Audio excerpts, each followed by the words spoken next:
Hello everyone, welcome back to Placeology, and for this video we're starting up another place-based topic series that we're really excited about because it gives us a chance to highlight places from all over the United States and perhaps even beyond. That's right. This video kicks off a series of videos that we are calling Place Profiles. The concept is super simple. We select a place either at random, from viewer comments, or because we have heard of the place and are interested in learning more about it, and then we collect cool facts and interesting tidbits about the places and share them with you in a video like this one. Yep, and today we're kicking it all off with Taos, New Mexico, which is a town with a population of about 6,000 in northern New Mexico's high desert. I ran across the name of this town a few weeks ago and looked it up just to see where it was at. But what caught my attention immediately was the architecture. There are beautiful examples of Spanish Colonial, Mission Revival, and Pueblo Revival architecture throughout the town. This is influenced heavily by the Taos Pueblo that exists just north of the site. The Pueblo consists of multi-story adobe buildings that have been inhabited by Native Americans for over 1,000 years. Because of this, it is both a UNESCO World Heritage Site and National Historic Landmark. Back in the town of Taos, which was founded around 1615 and incorporated in 1934, and is just 3 miles from the Pueblo, one of the main highlights of the historic district is the Taos Plaza. Taos Plaza is a center of shops and monuments in town, and is historically the location of the center of town. While the Pueblo is a UNESCO World Heritage Site, much of the town center is part of a historic district that highlights a unique Adobe-Style architecture that mimics the design of the Pueblo.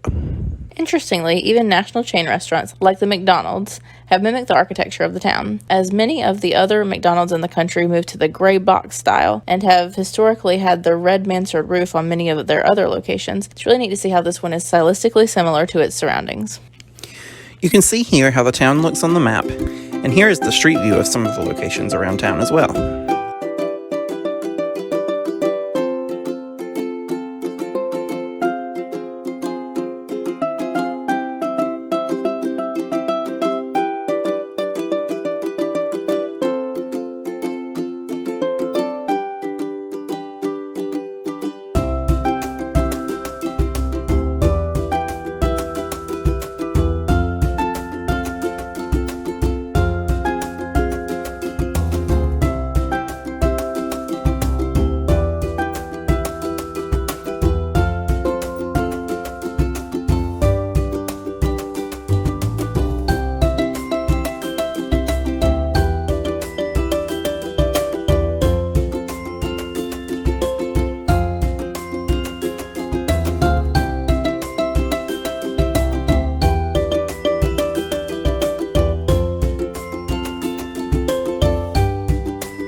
Fun fact about Taos from the pop culture world. Actress Julia Roberts owns a ranch in Taos and has owned the home since the 90s. She married her current husband, Daniel Motor, at her home there in 2002. Taos is also on many lists as one of the best places in America to spend the Christmas season. The town's plaza is adorned with lights and a Yuletide tree is lit. Festivities occur throughout the month, but specifically the traditional Christmas Eve event held each year at the Taos Pueblo is a unique and special occurrence. What do you think about Taos, New Mexico? Is it a place that you would like to visit or even live? What places are you interested in learning more about or have interesting names or facts that may be fun for including on our next place profile? And if you've been to Taos or even lived there, we'd love to know a little more about your experience. Let us know in the comments. And don't forget to like and subscribe.